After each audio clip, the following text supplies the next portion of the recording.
अस्सलाम वालेकुम dear students. Class 10 chemistry का चैप्टर नंबर 4 हम पढ़ रहे थे। अल्केन्स के बारे में आज हम पढ़ने जा रहे हैं। हमने बात की कि जो ऑर्गेनिक जो हाइड्रोकार्बन्स हैं उनको on the basis of bond 3 classes में डिवाइड किया जाता है, alkanes, alkenes and alkynes. Alkanes की बात हमने की करते हैं। अल्केन्स जो है ये सबसे ज्यादा सिंपलेस्ट हाइड्रोकार्बन्स जो है वो अल्केन्स हैं। अल्केन्स में क्या होता है कि जो कार्बन की जितनी भी बॉन्ड्स हैं हाइड्रोजन के साथ तो सिंगल होंगी, बाकी दूसरे कार्बन एटम के साथ भी उसकी सिंगल बॉन्ड होती है।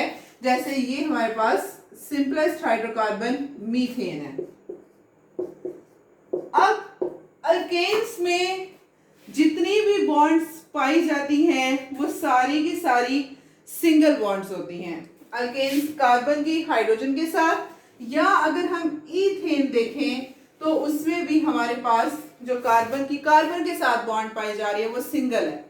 मतलब ये कि हम कहते हैं कार्बन की वैलेंसी 4 है, 4 वैलेंसी है, ठीक। अब चारों वैलेंसीज जो है कार्बन की वो सैचुरेटेड है, सेटिस्फाइड है। चारों साइड से कार्बन जो है वो सिंगल बॉन्ड के जरिए हाइड्रोजन से मिला हुआ है। इस वजह से हम कहते हैं कि जो अल्केन्स हैं, अल्केन्स को दूसरा नाम दिया जाता है पैराफिन्स का। Para mean little, fins mean reactivity, affinity, कि ये लिटिल रिएक्टिव होते हैं as compare to alkenes and alkynes. जो अल्केन्स हैं ये कम रिएक्टिव होते हैं, लेस रिएक्टिव होते हैं। क्यों लेस रिएक्टिव होते हैं? रीजन ये है कि जो अल्केन्स है, अल्केन्स में सिंगल बॉन्ड पाई जाती है। दूसरी बात ये कि अल्केन्स दो तरह की हमारे पास बॉन्ड होती है, एक होती है सिग्मा बॉन्ड और एक होती है पाई बॉन्ड, सिग्मा और पाई बॉन्ड। अब जो सिंगल बॉन्ड होती है वो है सिग्मा बॉन्ड। बेसिकली जो ऐसी बॉन्ड जो हेड टू हेड ओवरलैप से बने, जो डायरेक्ट ओवरलैप से बने, वो सिग्मा बॉन्ड होती है। और जो पाई बॉन्ड है ये हमारे पास इन केस ऑफ जब हमारे पास अनहिब्रिडाइज्ड ऑर्बिटल्स प्रेजेंट हो तो तब वो पाई बॉन्ड बनती है। वो that is an different discussion.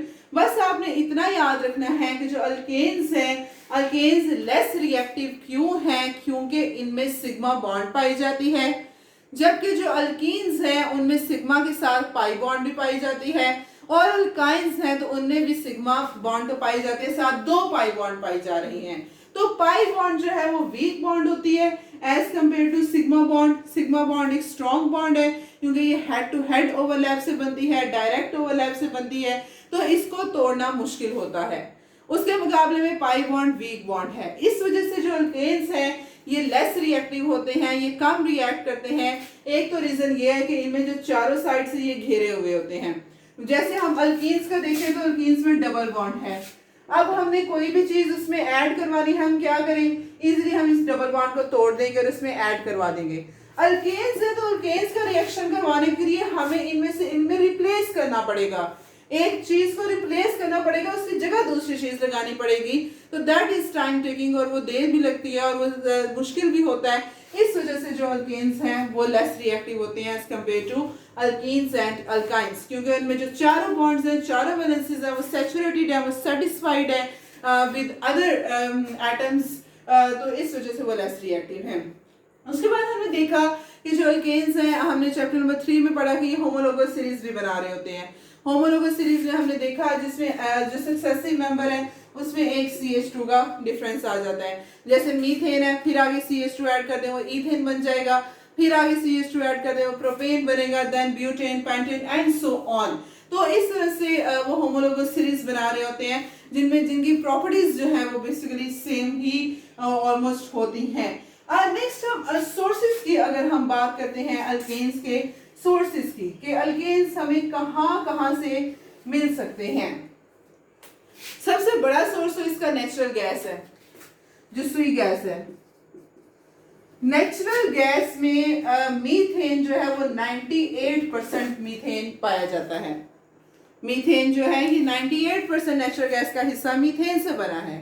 बाकी उसके अलावा उसमें इथेन और प्रोपेन और ब्यूटेन पाई जाती हैं। वो भी अल्केन्स है।